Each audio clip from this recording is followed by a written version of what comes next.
صحیح البخاری حدیث نمبر 7۔ ہم کو ابو الیمان حکم بن نافع نے حدیث بیان کی، انہیں اس حدیث کی شعیب نے خبر دی، انہوں نے زہری سے یہ حدیث سنی، انہیں عبید اللہ ابن عبداللہ ابن عتبہ بن مسعود نے خبر دی کہ عبداللہ بن عباس سے ابو سفیان بن حرب نے یہ واقعہ بیان کیا کہ ہرقل یعنی شاہ روم نے ان کے پاس قریش کے قافلے میں ایک آدمی بلانے کو بھیجا، اور اس وقت یہ لوگ تجارت کے لیے ملک شام گئے ہوئے تھے، اور یہ وہ زمانہ تھا جب رسول اللہ صلی اللہ علیہ وسلم نے قریش اور ابو سفیان سے ایک وقتی عہد کیا ہوا تھا۔ جب ابو سفیان اور دوسرے لوگ ہرقل کے پاس ایلیا پہنچے جہاں ہرقل نے دربار طلب کیا تھا، اس کے گرد روم کے بڑے بڑے لوگ علماء، وزراء، امراء بیٹھے ہوئے تھے۔ ہرقل نے ان کو اور اپنے ترجمان کو بلوایا، پھر ان سے پوچھا کہ تم میں سے کون شخص مدعی رسالت کا زیادہ قریبی عزیز ہے؟ ابو سفیان کہتے ہیں کہ میں بول اٹھا کہ میں اس کا سب سے زیادہ قریبی رشتہ دار ہوں۔ یہ سن کر ہرقل نے حکم دیا کہ اس کو ابو سفیان کو میرے قریب لا کر بٹھاؤ اور اس کے ساتھیوں کو اس کی پیٹھ کے پیچھے بٹھا دو۔ پھر اپنے ترجمان سے کہا کہ ان لوگوں سے کہہ دو کہ میں ابو سفیان سے اس شخص کے یعنی محمد صلی اللہ علیہ وسلم کے حالات پوچھتا ہوں، اگر یہ مجھ سے کسی بات میں جھوٹ بول دے تو تم اس کا جھوٹ ظاہر کر دینا۔ ابو سفیان کا قول ہے کہ خدا کی قسم اگر مجھے یہ غیرت نہ آتی کہ یہ لوگ مجھ کو جھٹلائیں گے تو میں آپ صلی اللہ علیہ وسلم کی نسبت ضرور غلط گوئی سے کام لیتا۔ خیر، پہلی بات جو ہرقل نے مجھ سے پوچھی وہ یہ کہ اس شخص کا خاندان تم لوگوں میں کیسا ہے؟ میں نے کہا وہ تو بڑے اونچے عالی نسب والے ہیں۔ کہنے لگا اس سے پہلے بھی کسی نے تم لوگوں میں ایسی بات کہی تھی؟ میں نے کہا نہیں۔ کہنے لگا اچھا، اس کے بڑوں میں کوئی بادشاہ ہوا ہے؟ میں نے کہا نہیں۔ پھر اس نے کہا بڑے لوگوں نے اس کی پیروی اختیار کی ہے یا کمزوروں نے؟ میں نے کہا نہیں، کمزوروں نے۔ پھر کہنے لگا اس کے تابع دار روز بڑھتے جاتے ہیں یا کوئی ساتھی پھر بھی جاتا ہے؟ میں نے کہا نہیں۔ کہنے لگا کہ کیا اپنے اس دعویٰ نبوت سے پہلے کبھی کسی بھی موقع پر اس نے جھوٹ بولا ہے؟ میں نے کہا نہیں، اور اب ہماری اس سے صلح کی ایک مقررہ مدت ٹھہری ہوئی ہے، معلوم نہیں وہ اس میں کیا کرنے والا ہے۔ ابو سفیان کہتے ہیں اس بات کے سوا اور کوئی جھوٹ اس گفتگو میں شامل نہ کر سکا۔ ہرقل نے کہا کیا تمہاری اس سے کبھی لڑائی بھی ہوتی ہے؟ ہم نے کہا کہ ہاں۔ بولا پھر تمہاری اس کی جنگ کا کیا حال ہوتا ہے؟ میں نے کہا لڑائی ڈول کی طرح ہے، کبھی وہ ہم سے میدان جنگ جیت لیتے ہیں اور کبھی ہم ان سے جیت لیتے ہیں۔ ہرقل نے پوچھا وہ تمہیں کس بات کا حکم دیتا ہے؟ میں نے کہا وہ کہتا ہے کہ صرف ایک اللہ ہی کی عبادت کرو، اس کا کسی کو شریک نہ بناؤ، اور اپنے باپ دادا کی شرک کی باتیں چھوڑ دو، اور ہمیں نماز پڑھنے، سچ بولنے، پرہیزگاری اور صلہ رحمی کا حکم دیتا ہے۔ یہ سب سن کر پھر ہرقل نے اپنے ترجمان سے کہا کہ ابو سفیان سے کہہ دے کہ میں نے تم سے اس کا نسب پوچھا تو تم نے کہا کہ وہ ہم میں عالی نسب ہے، اور پیغمبر اپنی قوم میں عالی نسب ہی بھیجے جایا کرتے ہیں۔ میں نے تم سے پوچھا کہ دعویٰ نبوت کی یہ بات تمہارے اندر اس سے پہلے کسی اور نے بھی کہی تھی تو تم نے جواب دیا کہ نہیں۔ تب میں نے اپنے دل میں کہا کہ اگر یہ بات اس سے پہلے کسی نے نہیں کہی ہوتی تو میں سمجھتا کہ اس شخص نے بھی اسی بات کی تقلید کی ہے جو پہلے کہی جا چکی ہے۔ میں نے تم سے پوچھا کہ اس کے بڑوں میں کوئی بادشاہ بھی گزرا ہے؟ تم نے کہا کہ نہیں۔ تو میں نے دل میں کہا کہ ان کے بزرگوں میں سے کوئی بادشاہ ہوا ہوگا تو کہہ دوں گا کہ وہ شخص اس بہانہ اپنے آباء و اجداد کی بادشاہت اور ان کا ملک دوبارہ حاصل کرنا چاہتا ہے۔ اور میں نے تم سے پوچھا کہ اس بات کے کہنے یعنی پیغمبری کا دعویٰ کرنے سے پہلے تم نے کبھی اس کو دروغ گوئی کا الزام لگایا ہے؟ تم نے کہا کہ نہیں۔ تو میں نے سمجھ لیا کہ جو شخص آدمیوں کے ساتھ دروغ گوئی سے بچے وہ اللہ کے بارے میں کیسے جھوٹی بات کہہ سکتا ہے۔ اور میں نے تم سے پوچھا کہ بڑے لوگ اس کے پیروکار ہیں یہ کمزور آدمی، تم نے کہا کمزوروں نے اس کی اتباع کی ہے، تو دراصل یہی لوگ پیغمبروں کے متبعین ہوتے ہیں۔ اور میں نے تم سے پوچھا کہ اس کے ساتھی بڑھ رہے ہیں یا کم ہو رہے ہیں؟ تم نے کہا کہ وہ بڑھ رہے ہیں، اور ایمان کی کیفیت یہی ہوتی ہے، حتیٰ کہ وہ کامل ہو جاتا ہے۔ اور میں نے تم سے پوچھا کہ آیا کوئی شخص اس کے دین سے ناخوش ہو کر مرتد بھی ہو جاتا ہے؟ تم نے کہا نہیں، کہ ایمان کی خاصیت بھی یہی ہے، جن کے دلوں میں اس کی مسرت رس بس جائے وہ اس سے لوٹا نہیں کرتے۔ اور میں نے تم سے پوچھا کہ آیا وہ کبھی عہد شکنی کرتے ہیں؟ تم نے کہا نہیں، پیغمبروں کا یہی حال ہوتا ہے، وہ عہد کی خلاف ورزی نہیں کرتے۔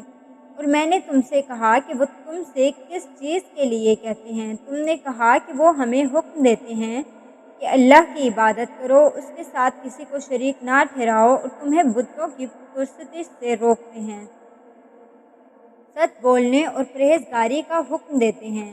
لہٰذا اگر یہ باتیں جو تم کہہ رہے ہو سچ ہیں تو عنقریب وہ اس جگہ کا مالک ہو جائے گا کہ جہاں میرے یہ دونوں پاؤں ہیں۔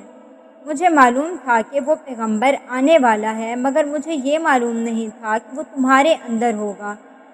اگر میں جانتا کہ اس تک پہنچ سکوں تو اس سے ملنے کے لیے ہر تکلیف گوارا کرتا۔ اگر میں اس کے پاس ہوتا تو اس کے پاؤں دھوتا۔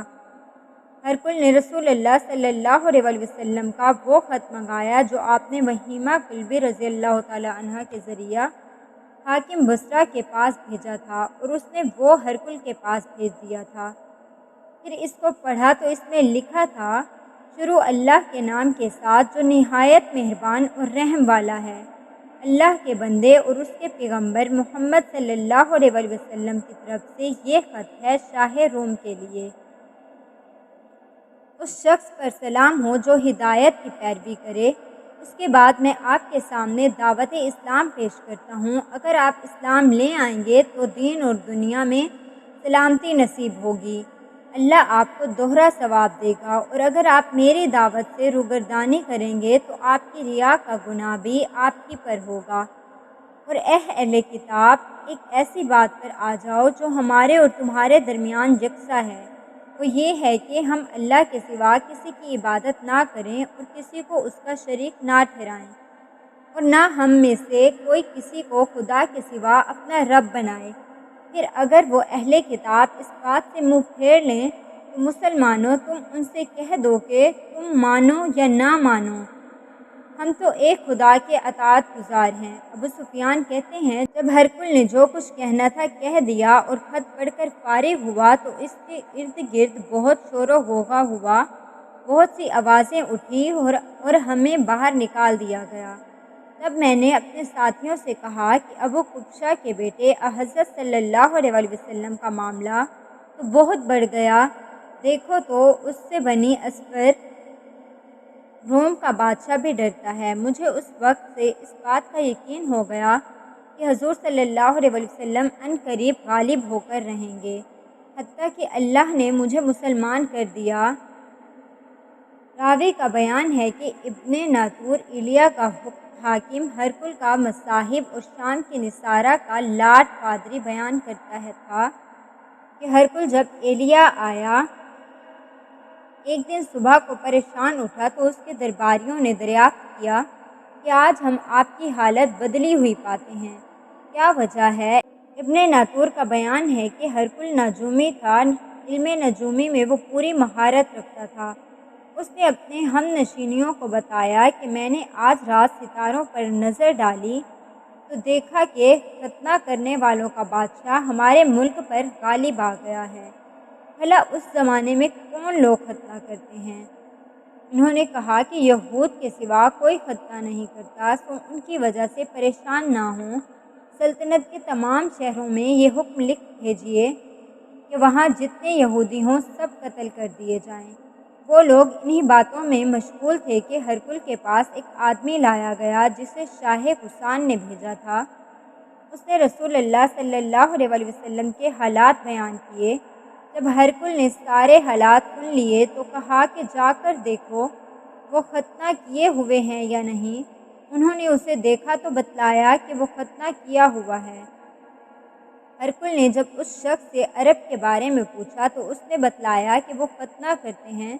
تب ہرکل نے کہا کہ یہی محمد صلی اللہ علیہ وآلہ وسلم اس امت کے بادشاہ ہیں جو پیدا ہو چکے ہیں۔ پھر اس نے اپنے ایک دوست کو رومیہ خط لکھا اور وہ بھی علم نجوم میں ہرکل کی طرح ماہر تھا۔ پھر وہاں سے ہرکل حمص چلا گیا۔ ابھی حمص سے نکلا نہیں تھا کہ اس کے دوست کا خط اس کے جواب میں آ گیا۔ اس کی رائے بھی حضور صلی اللہ علیہ وآلہ وسلم کے ظہور کے بارے میں ہرکل کے موافق تھی کہ محمد صلی اللہ علیہ وآلہ وسلم واقعی پیغمبر ہیں۔ اس کے بعد ہرکل نے روم کے بڑے آدمیوں کو اپنے حمص کے محل میں طلب کیا اور اس کے حکم سے محل کے دروازے بند کر لیے گئے۔ پھر وہ اپنے خاص محل سے باہر آیا اور کہا، اے روم والو، کیا ہدایت اور کامیابی میں کچھ حصہ تمہارے لیے بھی ہے؟ اگر تم اپنی سلطنت کی بقا چاہتے ہو تو پھر اس نبی کی بیعت کر لو اور مسلمان ہو جاؤ۔ یہ سننا تھا کہ پھر وہ لوگ وحشی گدھوں کی طرح دروازوں کی طرف دوڑے مگر انہیں بند پایا۔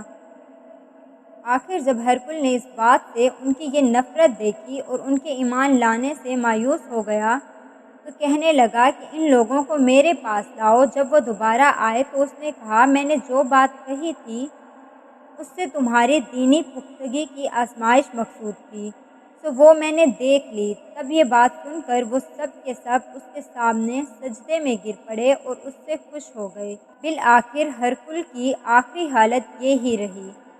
ابو عبداللہ کہتے ہیں کہ اس حدیث کو سہلیہ بن کیسان، یونس اور معمر نے بھی زہری سے روایت کیا ہے۔